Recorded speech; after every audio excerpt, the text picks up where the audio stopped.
Alors bonsoir les abonnés, bonsoir, bonsoir.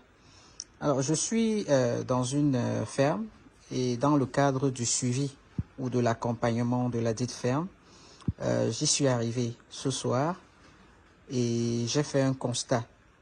Alors chaque fois, l'employé de la ferme nous faisait appel et nous signalait des cas de mortalité.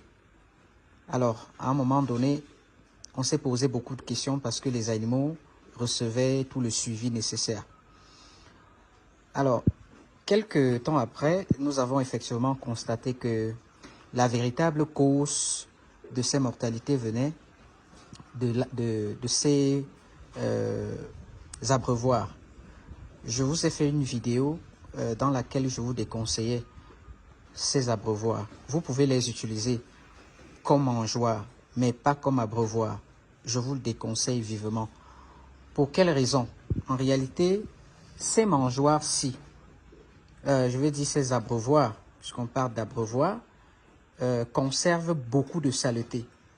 C'est-à-dire quand les animaux vont manger, ils vont tremper leur bouche dans l'aliment, ils vont revenir dans l'abreuvoir et y tremper leur bouche.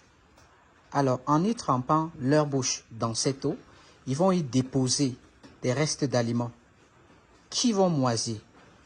Et lorsque l'aliment est moisi dans l'eau, la conséquence, c'est que ça va causer des intoxications ou des indigestions alimentaires chez les lapéros ou alors chez les lapins. Voilà pourquoi je vous déconseille vivement ces modèles. À une époque, j'avais perdu une centaine de sujets à cause de ça. Du moins, ça, c'est quand je venais de démarrer mon activité d'élevage. J'utilisais les boîtes. Alors, j'ai eu des premiers cas de maladie et avant de constater que la cause venait d'ici, j'avais perdu énormément de sujets.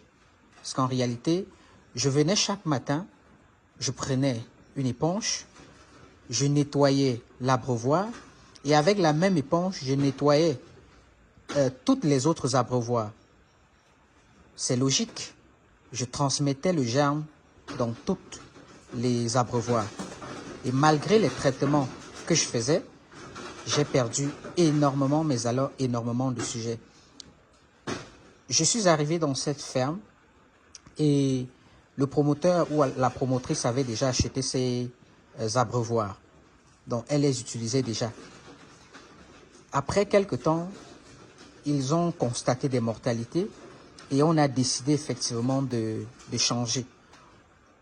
Voilà les abreuvoirs ou alors les pipettes, ce que je vous conseille en fait. Voilà, vous voyez comment l'animal est en train de s'abreuver. Vous voyez, c'est propre, c'est hygiénique. Il y a d'autres abreuvoirs automatiques, c'est-à-dire d'autres pipettes automatiques qui sont sous forme de louches. Ce sont des modèles chinois importés récemment. Voilà, je vous déconseille également ces modèles-là parce que ça fait beaucoup de dépôts d'aliments dans la pipette et c'est pas différent des boîtes. Vous voyez? Donc ici, c'est propre. C'est propre. Le lapin va s'abreuver là. Quand il a soif, il vient toucher. On n'a pas besoin de le former. Voilà, dès que vous mettez quelque chose dans sa cage, l'instinct animal voudrait qu'il touche. Alors quand il va toucher de façon mécanique, il comprendra que désormais ici, il doit s'abreuver.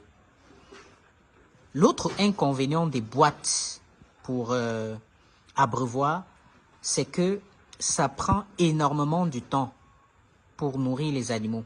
Donc c'est énormément de temps perdu.